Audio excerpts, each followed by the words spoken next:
In the glittering, often manufactured reality of Hollywood's daytime television, smiles are more than just an expression, they're currency.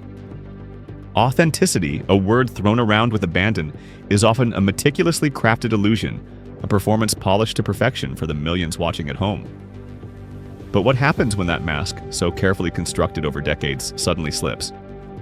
What happens when a seemingly innocuous question about a birthday party reveals a crack in the foundation so profound that it signals the beginning of an empire's bizarre unraveling? Welcome to that moment, a chilling masterclass in passive-aggressive confrontation. A viral phenomenon that years later continues to send shivers down the spines of PR teams and a ripple effect through the very fabric of celebrity perception. It was the moment Ellen DeGeneres' carefully curated image, built on the mantra of "be kind," began its strange public descent, all thanks to a single understated correction from Dakota Johnson. The scene was set on November 27, 2019. The Ellen DeGeneres Show, then a titan of daytime television, was a seemingly unshakable institution. Its host Ellen was America's sweetheart, the quirky, dancing beacon of positivity. Her interviews were known for their lighthearted banter, comfortable atmosphere, and Ellen's trademark ability to make guests feel like old friends. On this particular day, the guest was Dakota Johnson, gracing the couch to promote her film, The High Note. The conversation flowed predictably at first, light and breezy, until Ellen, with a mischievous glint in her eye and a playful tone that masked a deeper intention, veered into personal territory. "Happy birthday, by the way," Ellen began, feigning surprise. "How was that?" "I didn't get invited." The words hung in the air, seemingly innocent yet loaded. Ellen chuckled, a sound that usually smoothed over any awkwardness, but this time, it felt different. Dakota's response was immediate, calm, and delivered with a precision that cut through the carefully constructed pleasantries. Her tone was polite but firm, devoid of any nervousness or hesitation that a typical guest might show when challenging a host of Ellen's stature. "Actually, that's not the truth, Ellen." A beat of silence. It was barely perceptible, a fraction of a second, but in the rapid-fire world of live television interviews, it felt like an eternity. The audience let out a nervous chuckle, unsure how to react. Ellen's signature smile, usually unwavering, flickered. Her eyes, often twinkling with warmth, now held a hint of surprise, perhaps even a flicker of irritation. "What do you mean?" Ellen pressed, attempting to regain control, her voice still playful but with an underlying tension. "I was invited? Why wasn't I there?" She then attempted to offer an alibi. "I don't know. I was invited. I guess I just didn't come." "'Cause I would have remembered that." She even added, almost desperately, "I was out of town, that's why." But Dakota was unwavering. She looked directly at Ellen, her gaze steady, and patiently dismantled the host's narrative piece by piece. "No, you had a thing," she clarified, her voice a calm counterpoint to Ellen's increasingly flustered demeanor. She then dropped the bombshell that sealed Ellen's fate in that particular exchange. "You know, I invited you, and Tig Notaro, your favorite comedian, was there. Your musical collaborator. And she told me that you had a thing and couldn't come."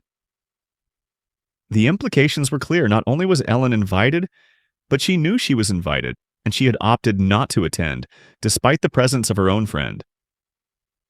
It wasn't a forgotten invitation. It was a choice. And Ellen had just publicly lied about it. The studio audience, initially amused, now seemed to collectively gasp, their nervous laughter turning into a murmur of recognition.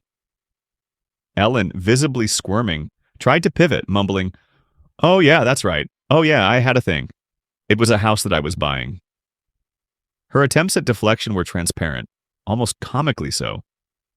Dakota, meanwhile, maintained her composure, a faint, almost imperceptible smirk playing on her lips.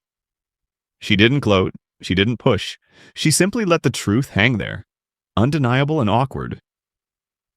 It was a masterclass in quiet assertion, a moment where the power dynamic of the typical celebrity interview was completely flipped, all without a raised voice or a single harsh word. This subtle act of defiance, this calm exposure of a lie on live television, became an instant internet sensation, replayed and dissected millions of times over. Viewers meticulously analyzed every flicker of Ellen's face, every nervous laugh, every micro-expression that betrayed her discomfort. It was a bizarrely satisfying experience for many, a rare glimpse behind the perfectly curated smiles of Hollywood. The immediate online reaction was just the beginning. The clip, though short, became a focal point of discussion across social media platforms, entertainment news sites, and even in casual conversations. Memes featuring Dakota's deadpan delivery and Ellen's flustered reactions proliferated. The public's fascination wasn't just rooted in the inherent awkwardness of the exchange, but in the rare crack in Ellen's seemingly impenetrable veneer of geniality. People sensed something deeper, a discordant note in the symphony of carefully managed public relations. This initial virality, however, was merely a preview of the enduring impact this moment would have. It was a tiny stone dropped into a pond, sending ripples that would eventually grow into tidal waves.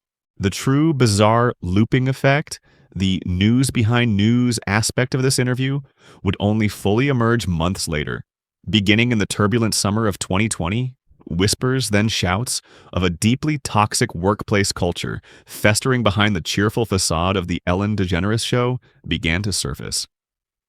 Former and current employees, emboldened by a shifting cultural landscape, came forward with harrowing allegations of intimidation, racism, sexual harassment, and a pervasive atmosphere of fear that stood in stark contrast to Ellen's "be kind" mantra.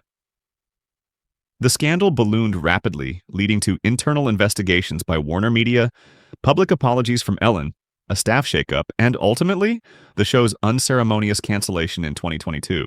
It was during this period of intense scrutiny and public reckoning that the Dakota Johnson interview exploded back into the public consciousness with a vengeance. The clip wasn't just reshared, it was recontextualized.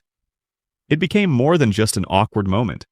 It transformed into a chillingly accurate prophecy, a visceral proof point for the deeper issues plaguing Ellen's empire. Millions of viewers, armed with hindsight, revisited the clip, now seeing Ellen's discomfort not as a mere gaffe, but as a genuine reaction of someone whose carefully constructed public persona was being challenged by a simple, undeniable truth. It was as if Dakota Johnson, in that brief, calm exchange, had peeled back a layer of the manufactured kindness, exposing the fragile reality beneath. This reanalysis cemented Dakota's status as an unexpected, yet undeniable hero in the saga of Ellen's downfall. She hadn't screamed or caused a scene. She simply told the truth, a quiet act that resonated profoundly with a public increasingly wary of celebrity artifice.